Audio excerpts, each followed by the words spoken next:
మహిమ కలుగునుగాక. కృతజ్ఞతాస్తుతులను చేయవలెను. కృతజ్ఞతాస్తుతులు దేనికి? ఆ ప్రభు నిన్ను రక్షించినందుకు, ఆ ప్రభు నీకు ఒక కుటుంబముని ఇచ్చినందుకు, ఆ ప్రభు నీ గర్భము తెరిచి నీకు బిడ్డలనిచ్చినందుకు, ఆ ప్రభు అనుదినము నిన్ను పోషించుచూ ఉన్నందుకు, ఆ ప్రభు నిత్యము నిన్ను సంరక్షిస్తూ ఉన్నందుకు కృతజ్ఞతాస్తుతులు చెల్లించాలి. ఈ దైవ లేఖనాలు, ఈ పరిశుద్ధ గ్రంథమును నీ చేతిలో పెట్టిన ప్రభువుకి కృతజ్ఞతాస్తుతులు చెల్లించాలి. ఈ మర్మములు తెలుసుకోవడానికి ప్రభు ఇచ్చిన ఈ గొప్ప భాగ్యం ఇది. ఈ గొప్ప భాగ్యము దేవునికి మహిమ కలుగునుగాక. ఈ వాక్యము నీకు ఉచితంగా ఇచ్చి ఉన్నాడు కదా, నీ భాషలోనే చదువుకుంటున్నావు. హల్లెలూయా! ఎంతటి భాగ్యం ఇది. ఈ రోజున జ్ఞాపకం చేసుకోవాల్సిన విషయం ఇది. ఏం చేస్తున్నాం మనం? మన బాధ్యతల్ని గుర్తెరగక ఉన్నాం.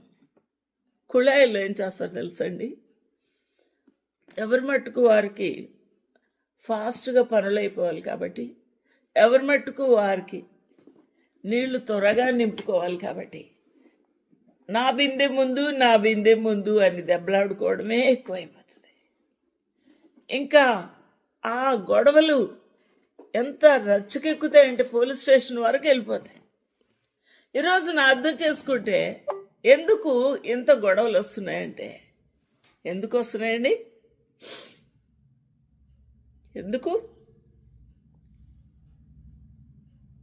మనము ఎంత ఉన్నతమైన వారము అనే విషయాన్ని ఎరగక, మన బాధ్యత ఏమో ఎరగక మనము ఏం పడుతున్నాము? ఇరుకున పడుతున్నాము. ప్రభు మనతో మాట్లాడుతున్నాడు. దేవునితో మాట్లాడే గొప్ప ఆధిక్యత, ప్రభువుతో సరాసరిగా మాట్లాడి మన ప్రజల యొక్క, మన అధికారుల యొక్క, మన రాజుల యొక్క అవసరాల నిమిత్తము ప్రార్థించుటకు, చెప్పుటకు, విన్నవించుకొనుటకు, అడిగి సంపాదించుకొనుటకు ప్రభు నీకు ఆధిక్యత ఇచ్చాడు. ఇది ఎంత ధన్యకరమైన జీవితమో అర్థం చేసుకున్నారా? అందువల్ల ప్రార్థన చేసేటప్పుడు నీ గురించే ప్రార్థన చేయకూడదు. ఏం చేస్తామండి మనం? నా పెద్ద కొడుకుని దీవించు, చిన్న కొడుకుని దీవించు, నా పెద్ద కూతురుని దీవించు, చిన్న కూతురుని దీవించు, వాళ్ళకి ఈ మార్కులు రావాలి, వాళ్ళకి ఈ సీటు రావాలి, వాళ్ళకి ఇది కావాలి, అది కావాలి.